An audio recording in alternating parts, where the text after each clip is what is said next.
Guy started working on the screenplay of a new picture. Having tackled a classic of British literature, Ritchie decided to tackle a classic of British television. He replaced the works of Sir Arthur Conan Doyle with the most popular show of the 1960s, The Man from U.N.C.L.E. It was written by another master of English prose, Ian Fleming, the author of James Bond novels. And though the charm of the Victorian era was exchanged for the Cold War, the plot construction, relationships between characters, and a plethora of visual tricks discovered by Guy in previous reels fit perfectly into this crime comedy. The story took place several years after the Cuban Missile Crisis and told of the founding of the Agents of U.N.C.L.E, something which the TV show never developed. This allowed the screenwriters creative freedom. They invented a new plot and complete backstory for the characters.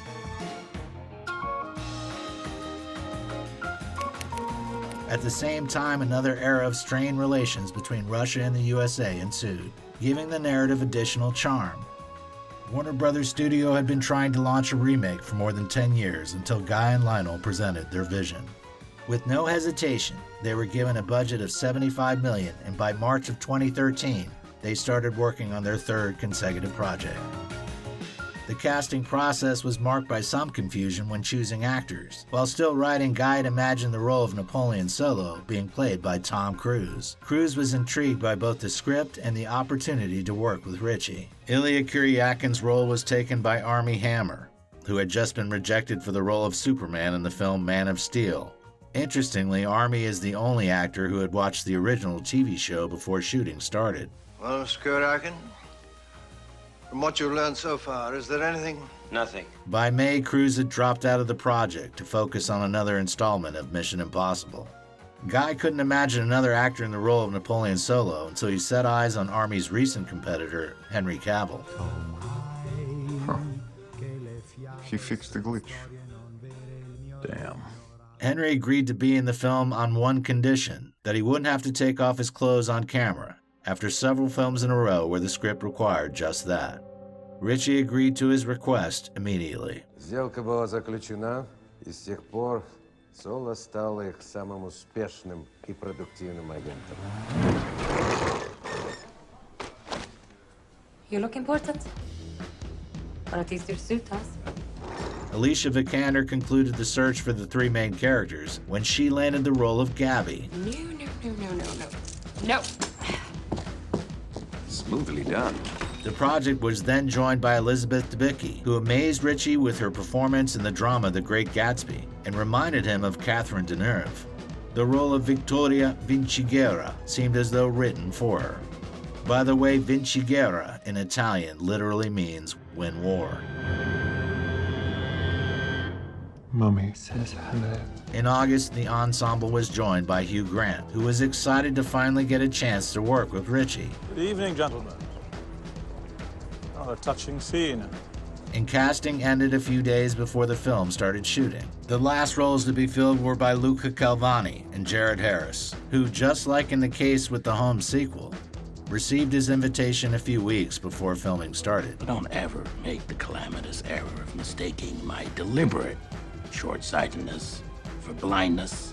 The similarities to A Game of Shadows didn't end there. Harris acted in two almost identical scenes in Sherlock Holmes and Agents of U.N.C.L.E.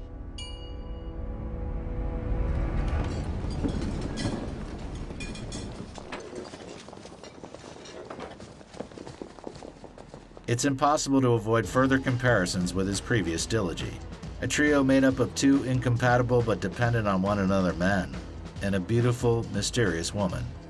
But it goes even deeper. These roles are references to Guy's favorite film, which was part of the inspiration for creating both pictures, Butch Cassidy and the Sundance Kid. Well, we're back in business, boys and girls, just like the old days. Speaking of inspiration, there's a whole lineup of pictures worth mentioning. Ilya Kuryakin's costume imitates Eric Lenscher's from X-Men First Class. The walk taken by Ilya and Gabby is shot in the same spot as the scene from Roman Holiday. Tell me a bit about the steps. And Federico Fellini's La Dolce Vita inspired Guy to insert the scenes which took place in Italy. Come here. Hurry up. Не particularly inspired by the Italy of La Dolce Vita, which I think probably is the most glamorous aspect of the 60s. The chase scene on the island was a nod to the scene in The Great Escape. The designers even used the exact same replica of the motorcycle. During the bike scenes, Armie Hammer didn't use stunt doubles. The trio of heroes rarely used doubles and did many dangerous stunts themselves.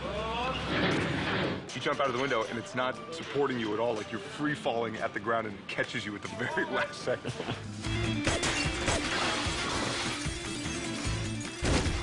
Guy was constantly rewriting the script, and almost every morning surprised the film crew with something new.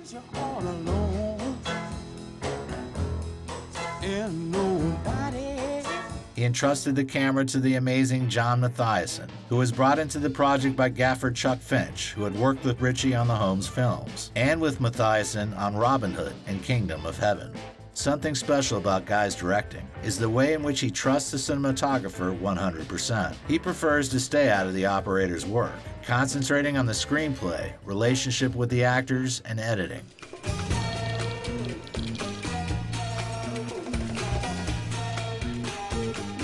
When speaking of the agents of U.N.C.L.E, the costume designers especially stand out. Joanna Johnston became famous for her work on the wardrobes of Steven Spielberg and Robert Zemeckis films, and has a list of credits that span the greatest hits of cinematography. Joanna's presence in the project was a guarantee that the picture's wardrobe would be high class.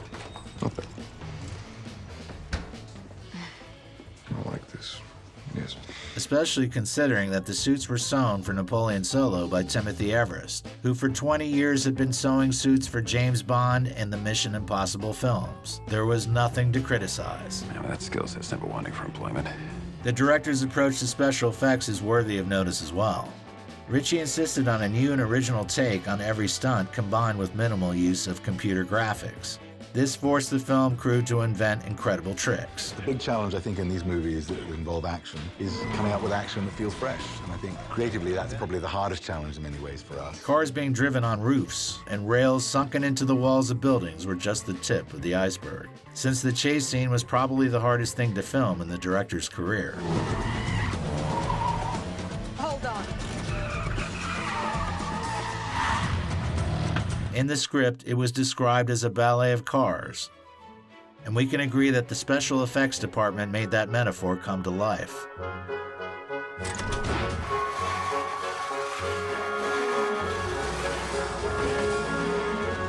The second most difficult scene was the escape from the secret factory, which included everything from jumping without doubles and midnight filming sessions in frigid water to a truck landing on a boat.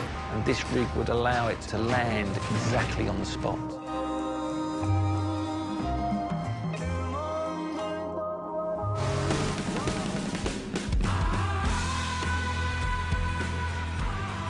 The last scene of the chase was filmed in 3 countries and 4 locations: a village outside of London, tunnels and a castle in Naples, suburban roads near Rome, and a beach in Wales.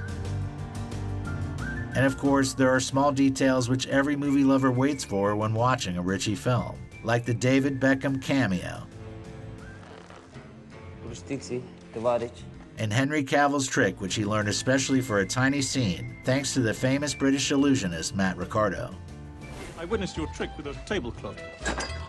That's brilliant. Then there are the spy gadgets, made or borrowed from KGB and CIA museums. Tools, but I've got to say I'm quite attracted to this. But you got one of those as well. And renovated 60s era cars. Falling apart interior, exterior. They needed love. We completely gave them a new life. Jokes, like the fact that Ilya Kuryakin never called Napoleon Solo by name. Loving your work, cowboy. Cowboy? You're a terrible spy, cowboy. You can get back on your horse now, cowboy. And the aforementioned rails in the walls. Most of the viewers thought this fragment was made with computer graphics. But no, there were rails in the wall. We built a roller coaster rig, which would allow the car to be suspended and have the artist inside as well. Good plan. Then, of course, the soundtrack. Critics considered it to be the crowning glory of the film.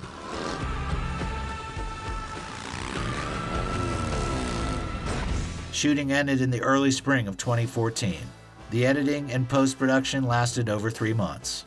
In the process, Guy had the idea to transform a 5-minute scene of the siege of the Vinci Guerra base into a 1-minute supercut.